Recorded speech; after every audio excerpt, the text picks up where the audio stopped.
Right here. So I've had a couple of phone calls, unfortunately, that caused me to get off track here. Let me see if I can pick up something I forgot to finish talking about. So yeah, we do think we are one chain loop to rule them all. Now let me get back to the reason I say using multiple products is going to work for most people. I was talking about the dark matter when a phone call came in. Never got back to that. Let me finish that thought here, okay? The reason why you would want to use dark matter with another product of ours, or yeah, you could use something else too.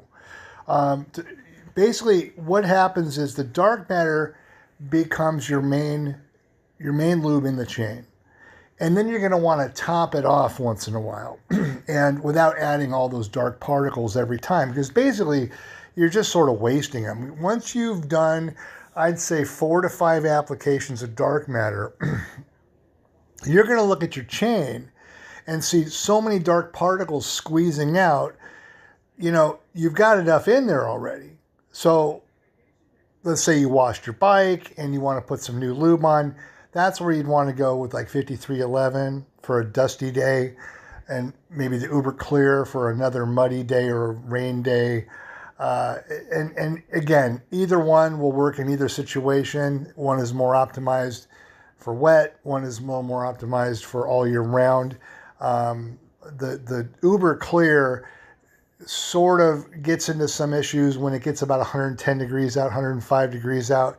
It's so waxy that if you let your bike sit in the sun, that wax can reliquefy, where that doesn't happen with the 5311. So if you're in Arizona, New Mexico, Southern California on a 120 degree day, I don't think it'd be riding, but if you are, the Uber Clear is not middle of summer lube. It really is not, because once a wax reliquefies, which is most of your crockpot dip chains, by the way, once the wax reliquefies on your chain, it's going to absorb dust.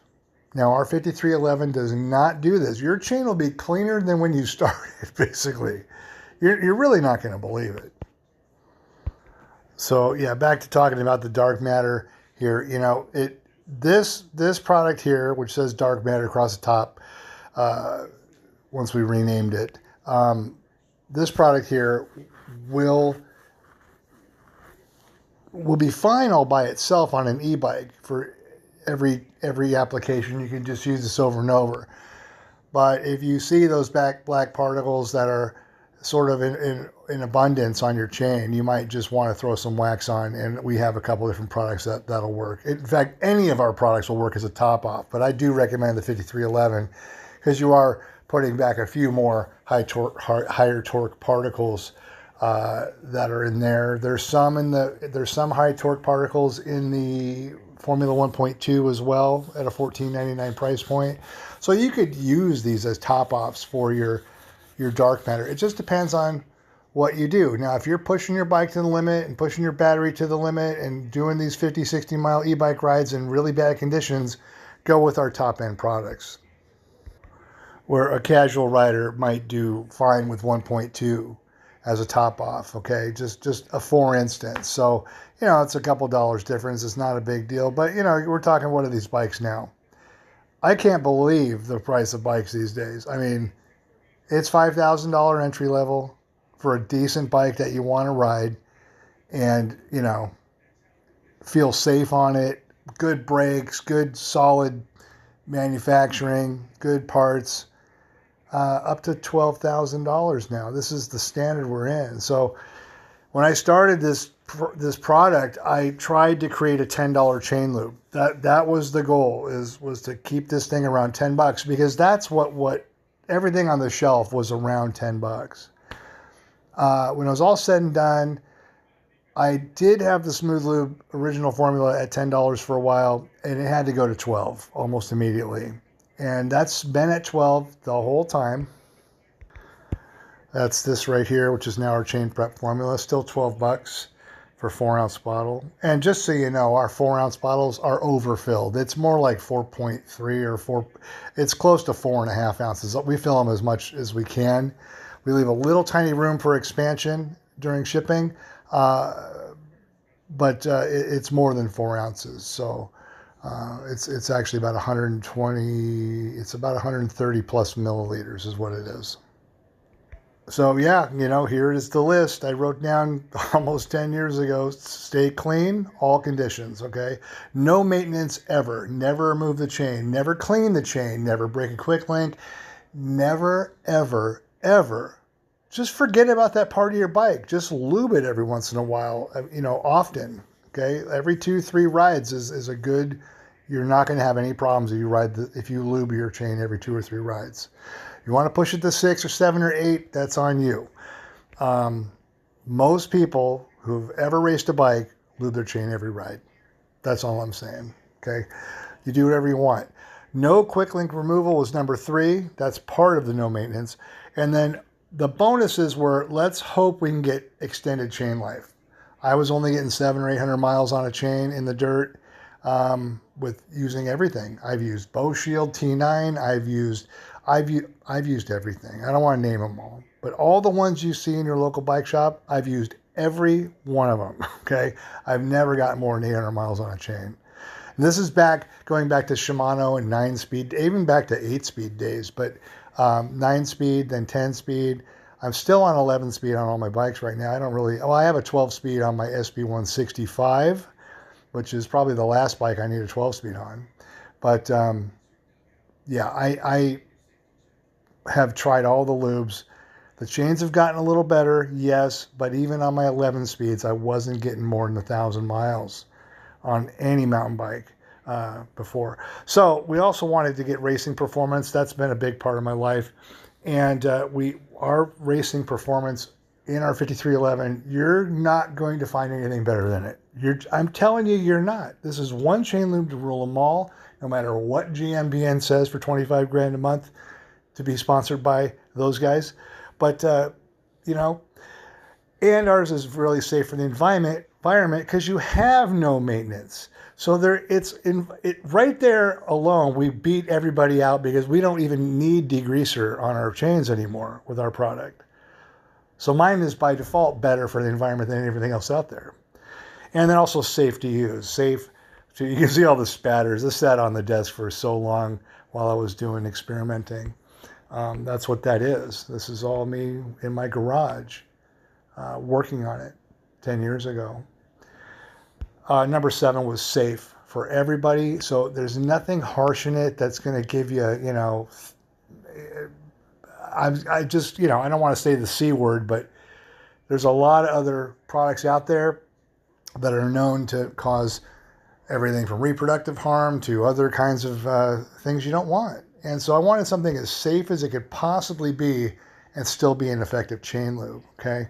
And then number 8 is affordable. We covered that a minute ago. Really having all these chain lubes between $12 and $20 so far, that's affordable. A racing chain lube for $20.